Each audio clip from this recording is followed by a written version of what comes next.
sa kinabuhi.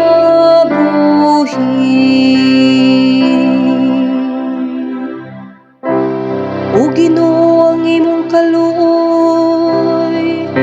nagabot sa kalangitan,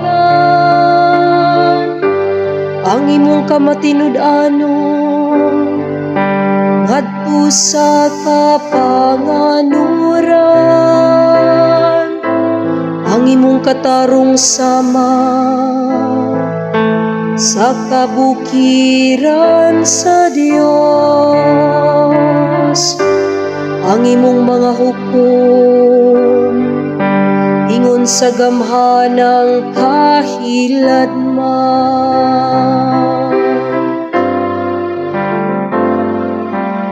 O Ginoo, ikaw ang tinubdan sa kinabuhi.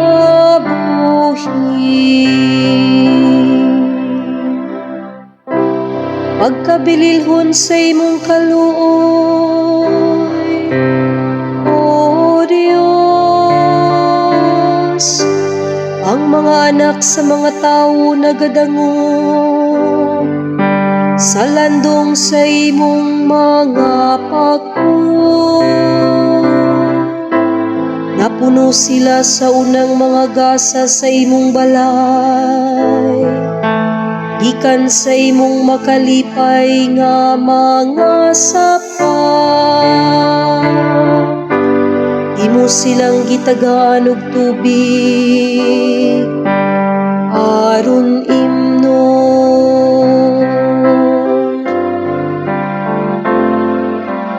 O Ginoo, ikaw ang tinubdan sa kinabuhi.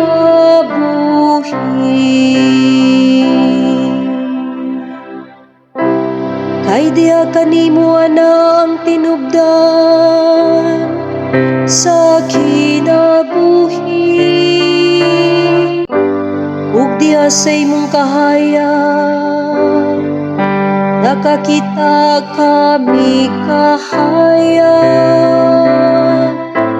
Padayon na ang imong kaluoy alam sa imong kahigalaan, ang imong makatarunganon nga panalipod sa tawo nga matarong ug kasing-kasing.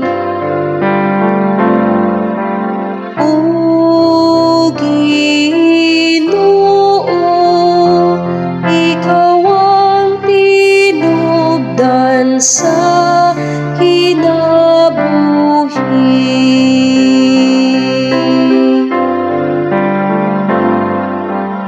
O Ginoo, ikaw ang tinubdan sa kinabuhi.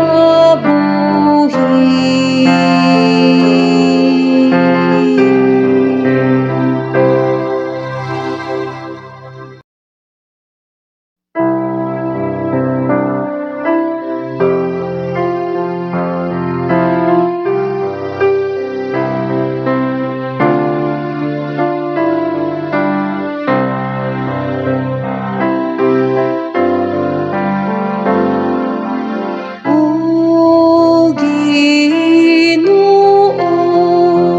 ikaw ang tinubdan sa kinabuhi.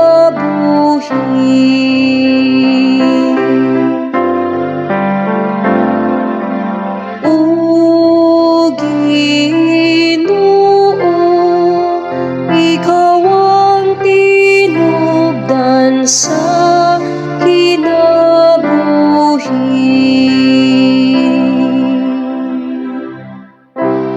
O Ginoo, ang imong kaluoy nagabot sa kalangitan,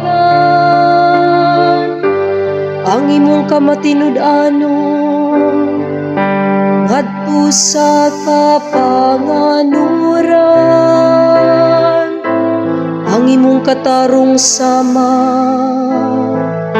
sa kabukiran sa Dios. Ang imong mga hukom ingon sa gamhanang kahiladman.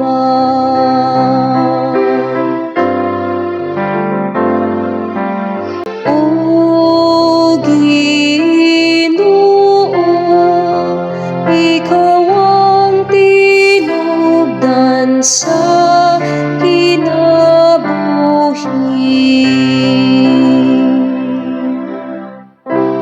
Pagkabililhon sa imong kaluoy, O Dios, ang mga anak sa mga tao nagadangog sa landong sa imong mga pako. Napuno sila sa unang mga gasa sa imong balay, gikan sa imong makalipay nga mga sapa.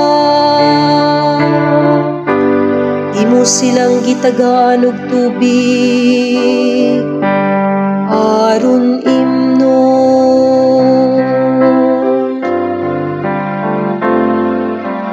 O Ginoo, ikaw ang tinubdan sa kinabuhi.